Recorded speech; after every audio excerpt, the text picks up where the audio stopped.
Do we have any startup entrepreneurs in the room today, or maybe even better, aspiring entrepreneurs?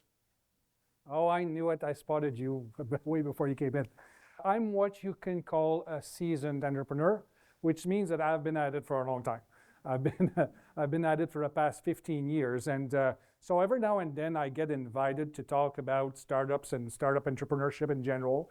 And a few years ago, I was here at UNB talking to an entrepreneurship class. And I remember I did my presentation and there was a Q&A at the end. And a student, he said, hey, Yann, can you tell me which hot technologies are really worth investing in at this time to start a startup around it and go get venture capital money?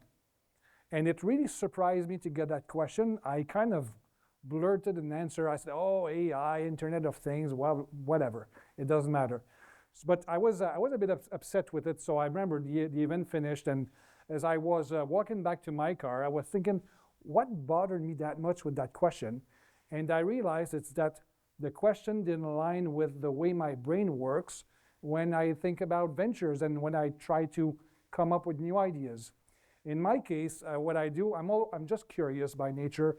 I look at tech all the time, and sometimes I land on something and I think, oh, maybe I can approach this problem in a different way, or maybe I can reframe the problem differently, and then I jump on the problem.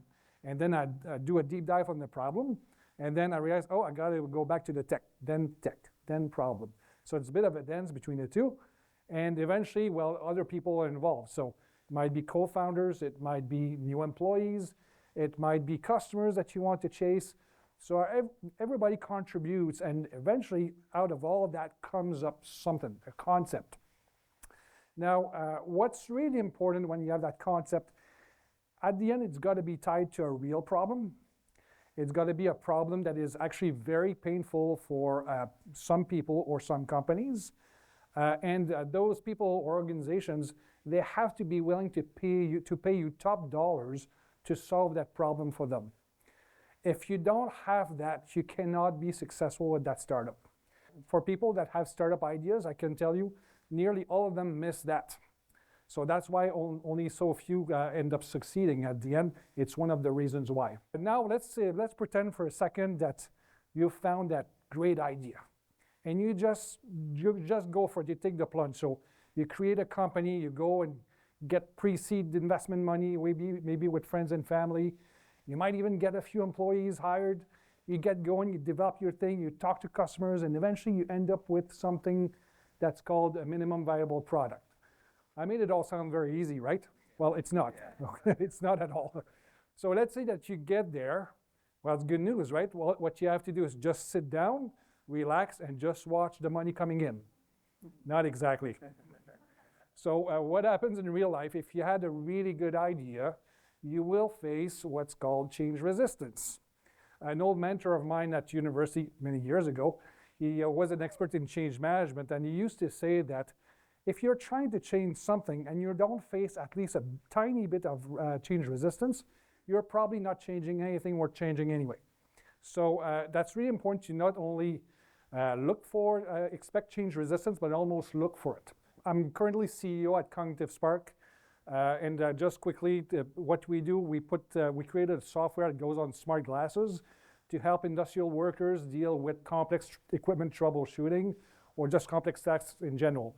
So we've been around for a while, and I think it was about 2 years in after we started the company, we signed a contract with that manufacturer of railway equipment in the United States. And since I was traveling to that region anyway, I thought, I'm going to just get a rental car and I'm going to go onboard them myself. So I drive to their facility, and as I get there, I realize, oh, there was a picket line in front of the building, and there was some kind of protest going on. So I thought, well, they probably have a work conflict of some kind, so I didn't pay too much attention to it. I get in the parking lot, go in the building, and go meet with my contact. Well, my contact explained to me that the picket line was because I was going there that day. So I thought, oh, okay, so what did we miss? What I discovered is that when they bought from us, they didn't care to talk to employees about it. So they just sent them an email the day before saying in a few lines, come over tomorrow morning, you have a training session, You'll be using smart glasses from now on in your job. So without more detail, people thought, okay, the company is going to force us to wear smart glasses that have cameras on them. And what they'll be doing, they'll be spying on us all day long. Wasn't at all what the purpose was, but with the information they had, it was perfectly justifiable to think that way. So that was one form of change resistance. In that case, it was due to poor communication. But change resistance shows up in many different ways. Sometimes you have passive-aggressive behavior.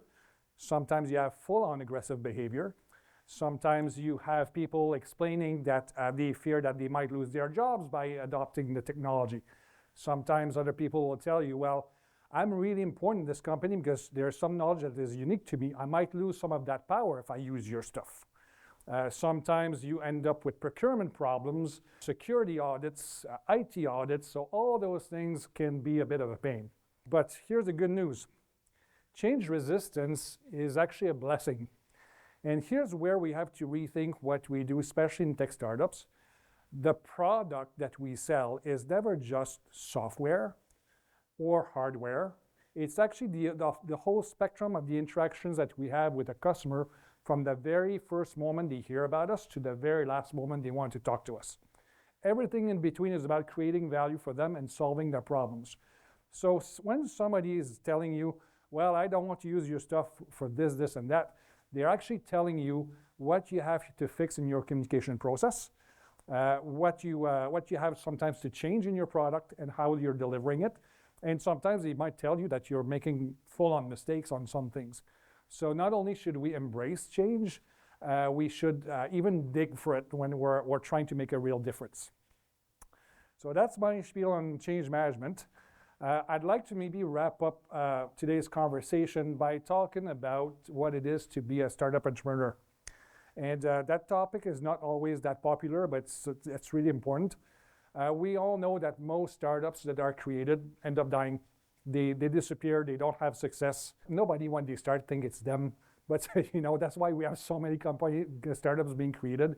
It's entirely fine. But here's what people don't realize. Your startup will take from you everything you give to it. It will take, if you allow it, all your time, all your energy. It will take all your money. It might even take your friends, your relationships, and even your families. Am I exaggerating? I don't think so, because I've actually seen those things with people I know. And I see some people in their heads, with their heads nodding in the room. We've all seen it. So what's really important, if you want to really go and change the world, by all means do it. But just decide where that red line is. Know in advance where you will not want to cross. Because I can guarantee you something, your startup will take you right to that line.